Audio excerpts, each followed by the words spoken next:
그런 게 좀 퍼지면서 염소는 냄새나는 음식이다 라는 선입견을 갖는 분들이 계신데,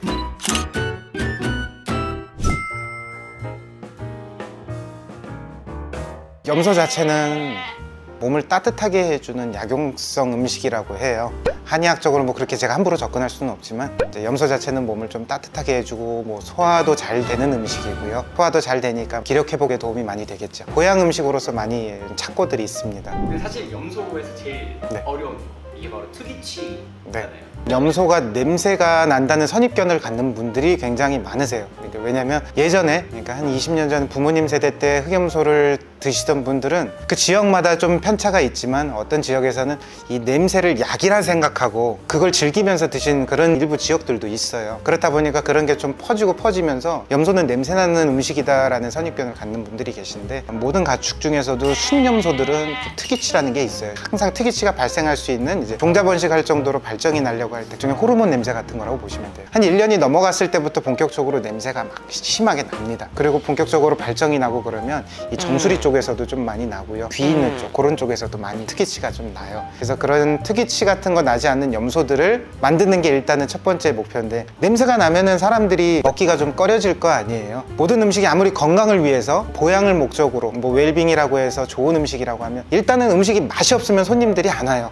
웰빙 붐이라는 게 있었을 때 웰빙 식당에서도 음식을 맛있게 하질 못하니까 그 붐은 있었지만 장사는 안 되는 거예요. 간이 없고 염기도 없고 그 맛도 없고, 그러니까 아무리 좋은 음식이라 할지라도, 건강한 음식이라 할지라도 맛이 없으면 안 되거든요. 염소도 맛있을 수 있거든요. 그 생각을 한 거예요. 특이치 안 나게 어떻게 맛있게 할 수 있을까 고민하다 보니까 순염소는 쓰면 안 되고요. 순염소를 쓰더라도 거세 염소를 사용을 해야 되고요. 그리고 암염소도 늙으면은 비리고 노린내가 나요. 그렇기 때문에 암염소도 너무 늙기 전까지의 염소를 사용하게 되고요. 거세, 암염소 이렇게 두 가지를 저희 집은 길러서 사용하고 있습니다. 그런 시기를 넘긴 염소들은 어떻게 하시는지? 일단 저희는 염소를 항상 고정적으로 그 기간에 맞게 도축을 해서 사용하기는 좀 어려운 측면이 있어요. 한번 자라면은 한꺼번에 수십 마리가 자라니까 그 달에 혹은 그 다음 달 안에 뭐 이렇게 다 소진하기가 또 쉽지 않은 측면이 있기 때문에, 이제 그런 염소들 같은 경우는 저희가 흑염소 진액을 또 내리거든요. 흑염소 진액을 내릴 때는 고기랑 뼈가 잘 진하게 착집이 돼서 뭐 고기가 질기고 좀 냄새나고 그런 것들은 향을 좀 잡을 수 있다라고 생각하기 때문에 기간이 지난 염소들은 흑염소 진액 내리는데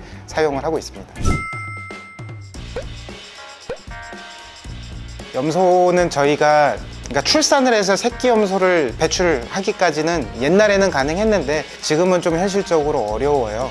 왜냐면 여기 주변으로 인가들이 자꾸 생겨나기 시작하니까 염소들이 이제 발정기가 오면은 울잖아요. 서로 암염소는 순염소를 찾고 순염소는 암염소를 찾는데, 암염소, 순염소 둘 다 발정이 나면 말도 못하게 시끄러워요.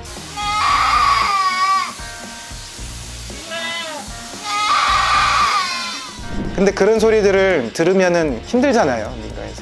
그렇기 때문에 저희는 협력 농가가 2군데가 있습니다. 충청도, 전라도 쪽에, 거기에서 좀 여러 마리 기르는 농가가 있는데, 거기서 저희가 원하는 목표치만큼의 염소들을 길러주게 되면 그 염소들을 가지고 와서 저희 집에서 일정 부분 식육으로 만들어서 출하해서 상품으로 사용을 하게 되는 거죠. 협력 농가를 찾을 때 생각하셨던 포인트? 저희가 원하는 염소들을 생산해야 되는데 농가마다 기르는 사육 방식들이 다르잖아요. 인공사료만 먹여서 키우는 집들도 있을 거고, 어떤 집은 건초를 먹여서 키우는 방법이 있을 거고, 어떤 집들은 다른 콩류나 폴잎 같은 걸 먹이면서 키우고 뽕잎을 먹여서 키우는 데들도 있고, 여러 군데가 있는데, 이제 저희는 저희만의 원하는 스타일의 사육 방식이 있어요. 수양농장 가드는 경기도 광주에서 최초로 시범사육 농가로 인정된 농가예요.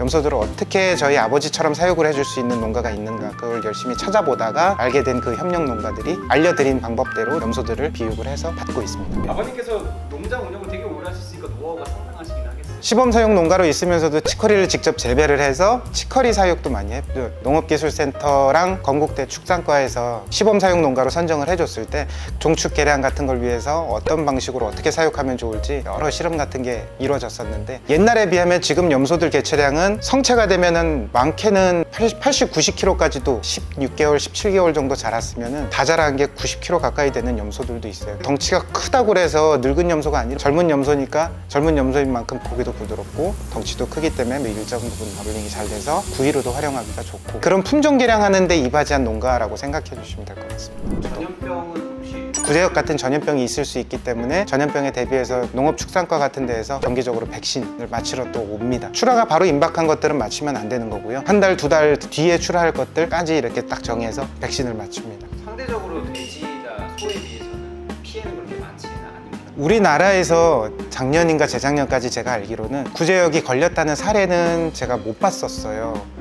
외국에서 수입해온 염소가 구제역에 걸렸었던 사례가 있었다는 그런 얘기는 들은 적이 있거든요. 지금까지도 제가 뉴스를 염소가 구제역에 걸렸다는 얘기는 아직까지는 들어보지 못했기 때문에, 근데도 혹시 모르기 때문에 수입 염소에도 염소는 염소였었고 저희도 얼마든지 가능성이 있기 때문에 그런 방역 관련돼 있어서는 항상 방역본부에서 요구하는 것들은 다 응해주고 적극적으로 이제 방역에 힘쓰고 있습니다.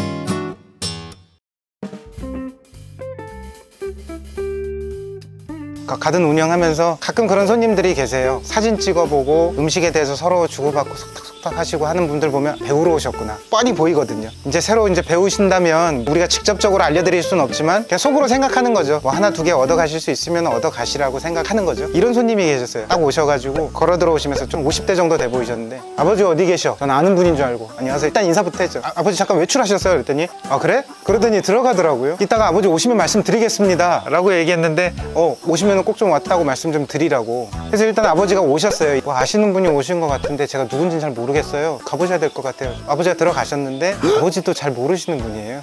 그냥 서로 어색하게 그냥 인사를 하더니 첫 마디가 저희 아버지는 배우러 왔어요. 저 배우러 왔는데요 좀 알려주시래요. 거만하고 좀 당당한 느낌, 그런 느낌으로 이렇게 얘기를 하셔서 굉장히 좀 당황을 했었죠. 아버지도 당황하셨고 거기서 보고 있던 저도 좀 당황했고, 그래서 아버지는 얘기를 하셨어요. 손님들한테 뭐 이렇게 다 저희 노하우는 알려드릴 수 없는 거고 본인들께서 직접 드시고 껴서 가시는 거지 다 알려드리지 않는다라고 얘기했더니 바로 수긍하더라고요. 알려달라는 걸 그렇게 당당하게 알려달라는 게 참 그게 이해가 안 갔었죠. 집에서 잠깐 있다가 한 12시쯤 그런 건강원지 뒤에 쓰레기통 열어가지고 열면은 거기에 자루가 있거든요. 까만 봉지에 씌워서 가든으로 가져와서 풀어가지고 그냥 한번 냄새 맡아보고 물에 한번 헹궈보기도 하고, 그러면서 여긴 뭔 재료가 들어갔을까,